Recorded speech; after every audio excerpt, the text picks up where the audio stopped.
subscribe our YouTube channel and watch our video.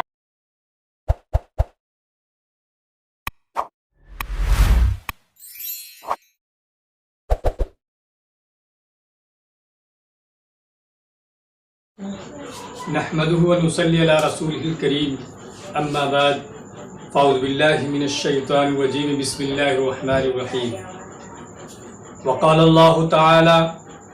يا أيها الذين آمنوا استعينوا بالصبر والصلاة وقال النبي صلى الله عليه وسلم بين العبد وبين الكفر ترك الصلاة من ترك الصلاة متعمدا فقد كفر فاعوذ بالله من الشيطان الرجيم بسم اللہ الرحمن الرحیم میری زندگی کا مقصد تیری دی کی سرفرازی میری زندگی کا مقصد تیری دی کی سرفرازی میں اسی لیے مسلمان میں اسی لیے نمازی میرے محترم دوستوں اور بزرگوں عزیز ساتھیوں اللہ تبارک و تعالیٰ نے بیش بہا نعمتیں عطا کی ہیں دنیا میں کوئی بھی حسن کوئی بھی جمال کوئی بھی خوبصورتی ہوتی ہے اس کا سرچشمہ اللہ ہوا کرتا ہے تعریف اس خدا کی جس نے جہاں بنایا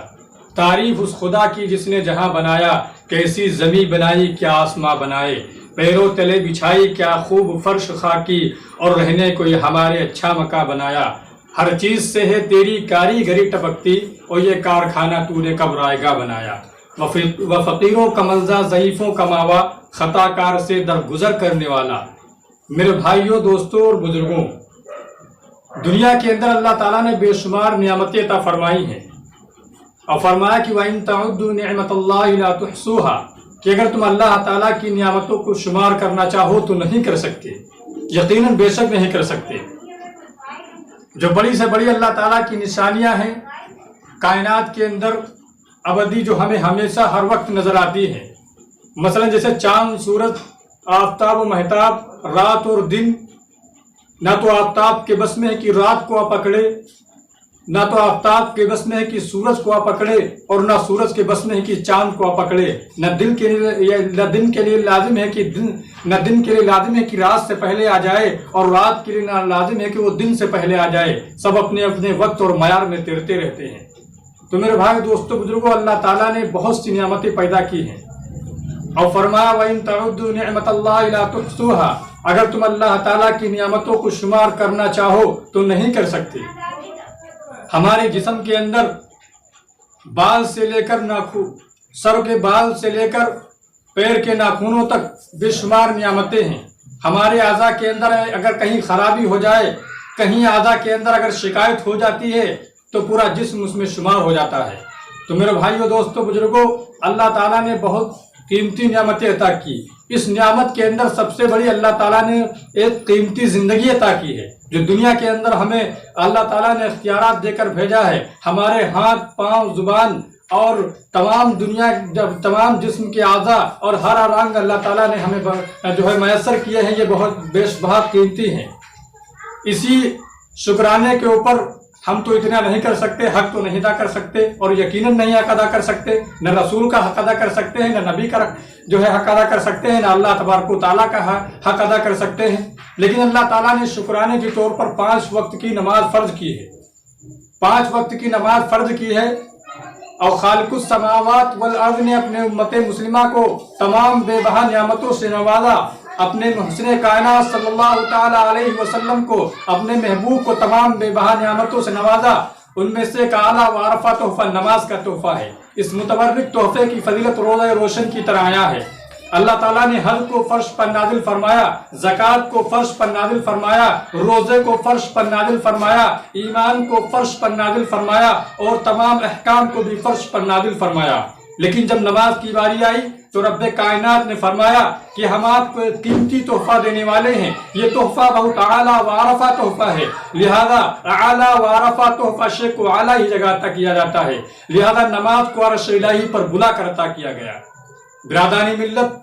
توحید اور ایمان کے بعد انبیاء علیہ السلام نے نمازی کو اہمیت دی اور نمازی کی تلقین کی قرآن پاک میں جگہ جگہ ارشاد فرمایا اقیم الصلاۃ اقیم الصلاۃ اور کہیں پر یہ الفاظ ذکر کیے گئے ہیں یا ایھا الذین آمنوا استعینوا بالصبر والصلاۃ کہ مومنو صبر اور نماز کے ذریعے مدد حاصل کرو جب صحابہ کرام رضوان اللہ علیہم اجمعین کو حضور پاک صلی اللہ علیہ وسلم نے معراج کے تحفے کا ذکر کیا اور نماز کی بشارت دی تو تمام صحابہ کرام جھوم اٹھے، سبحان اللہ، اب تو ہم نمازوں کے ذریعے ہر مشکل آسان کر دیں گے، اب تو ہمیں خدا سے مانگنے کا واسطہ مل گیا، 5 وقت کی نماز ادا کریں گے اور 500 نمازوں کا ثواب ملے گا۔ برادران ملت، نماز جنت حاصل کرنے کا ذریعہ ہے، نماز رسول کی محبت حاصل کرنے کا واسطہ ہے، نماز رضا الہی حاصل کرنے کا وسیلہ ہے۔ دل میں ہر ایک انسان کی حسرت ہے جہاں کی، دل میں ہر ایک انسان کی حسرت ہے جہاں کی، وہ باغ ہے جہاں سر کو جھکانے میں ملے گا۔ عزیزان گرامی، کوئی متقی نماز کے بغیر متقی نہیں بن سکتا، کوئی قطب نماز کے بغیر قطب نہیں بن سکتا، کوئی ابدال نماز کے بغیر ابدال نہیں بن سکتا، کوئی ولی نماز کے بغیر ولی نہیں بن سکتا، کوئی قطب نماز کے بغیر قطب نہیں بن سکتا۔ اس لیے کہ آپ صلی اللہ علیہ وسلم نے بھی نماز کو اختیار کیا، صحابہ اکرام نے بھی نماز کو اختیار کیا، قطب ابدال نے بھی نماز کو اختیار کیا، اولیاء اکرام نے بھی نماز کو اختیار کیا۔ کوئی بتا دو کہ کسی ولی نے نماز ترک کی ہو، ولی بن گیا ہو، کوئی قطب نماز کے بغیر قطب بن گیا ہو، کوئی ابدال نماز کے بغیر ابدال بن گیا ہو، کوئی امام نماز کے بغیر امام بن گیا ہو، کوئی اولیاء اکرام نماز کے بغیر اولیاء اکرام بن گیا ہو، آپ بتا ہی نہیں سکتے، اس لیے کہ یہ عمل محبوب عمل ہے۔ نماز سے قلوب کو نورانیت ملتی ہے، نماز سے ایمان و عقائد کو قوت ملتی ہے، نماز زندگی کو آفتاب سے زیادہ روشن کر دیتی ہے، نماز اس وقت چراغ کا کام کرتی ہے جہاں چاروں سمت اندھیرا ہی اندھیرا ہو، یعنی قبر میں نماز مصابہ پریشانی کو ٹال دیتی ہے، نماز سے انسان افضل و عارفہ رہتا ہے۔ ارے کیوں نہ ہو کہ نماز ایک ایسا تحفہ ہے جس سے شیطان کا منہ کالا ہو جاتا ہے۔ برادران ملت، نماز ہی سے فیصلہ ہوتا ہے کون متقی، کون شقی، کون انسان، کون شیطان، کون مسلم، کون غیر مسلم، یہ امتیاز نماز ہی سے ظاہر ہوتے ہیں۔ میں بغیر حوالے کے بات نہیں کہتا، آپ مشکوٰۃ شریف اٹھائیے اور اس کے 58 صفحے پر دیکھیے۔ حضرت جابر رضی اللہ تعالیٰ عنہ فرماتے ہیں کہ رسول اکرم صلی اللہ علیہ وسلم نے ارشاد فرمایا، بین العبد و بین الکفر ترک الصلاۃ، بندے و کفر کے درمیان صرف نماز ہی کا ترک کرنا ہے، یعنی نماز ہی کا چھوڑنا ہے۔ پھر اسی مشکوٰۃ شریف کے اسی صفحے پر دیکھیے، ایک اور حدیث ہے جس کے راوی حضرت بریدہ رضی اللہ تعالیٰ عنہ، ارشاد فرمایا، رسول اکرم صلی اللہ علیہ وسلم نے ارشاد فرمایا کہ ہمارے اور منافقین کے مابین عہد ہے وہ نماز، پس جس نے گویا اس کو ترک کیا، جس نے اس کو نماز کو ترک کیا یعنی چھوڑا، اس نے کفر کیا۔ پھر حضور پرنور صلی اللہ علیہ وسلم نے دوسری جگہ ارشاد فرمایا کہ من ترک الصلاۃ متعمدا فقد کفر، جس نے جان بوجھ کر نماز کو ترک کیا گویا اس نے کفر کیا۔ ان تمام احادیث کی روشنی میں نمازی کی اہمیت اظہر من الشمس ہوتی ہے، اور حضور علیہ السلام نے اپنی نمازوں کی ٹھنڈک، اپنی آنکھوں کی ٹھنڈک نماز میں بتایا ہے۔ الفاظ یوں ہیں، قرۃ عینی فی الصلاۃ، جب بندہ نماز کو ادا کرتا ہے، جب بندہ نماز پڑھتا ہے تو محسن کائنات صلی اللہ علیہ وسلم کی آنکھوں کو ٹھنڈک محسوس ہوتی ہے، اور جب بندہ ترک الصلاۃ کرتا ہے یعنی نماز کو ترک کرتا ہے، نماز کو چھوڑتا ہے، تو محسن کائنات صلی اللہ علیہ وسلم کو تکلیف پہنچتی ہے۔ گویا جس نے بھی سرکار دو عالم صلی اللہ تعالی علیہ وسلم کو تکلیف پہنچائی اس کی دنیا اور آخرت برباد ہے۔ میرے محترم بزرگوں اور دوستوں، جب بندہ نماز کو ادا کرتا ہے اور اپنا سر خدا تعالیٰ کی بارگاہ میں جھکاتا ہے اور نماز کو خضوع اور خضوع کے ساتھ ادا کرتا ہے، تو رب کائنات جو پالنے والے دنیا کے پالنہار ہیں، جس نے زمین و آسمان کو بنایا، ہمارے اوپر تلے 7 آسمان تہ و تہ بنایا اور ہمارے نیچے زمین فرش بچھائی، جس کائنات نے اس کائنات کا جو فرما روا ہے اور جس کائنات کو جو کاریگر ہے، وہ تمام رب ذوالجلال اپنی تمام انوار و برکات کے ساتھ متوجہ ہوتے ہیں اور وہ بندہ رحمت خدا بندی کا محبوب بن جاتا ہے۔ کسی شاعر نے کہا ہے، یہ ایک سجدہ ہے جسے تو گرا ہوا سمجھتا ہے، یہ ایک سجدہ ہے جسے تو گرا سمجھتا ہے، 1000 سجدوں سے آدمی کو دیتا ہے نجات۔ برادران ملت، قیامت کے دن سب سے قبل نماز کے بارے میں حساب ہوگا۔ اس دن کسی کا کوئی نہ ہوگا، انسان خود کے پسینے میں ڈوبے ہوں گے، ہر سے نفسی نفسی کا عالم ہوگا،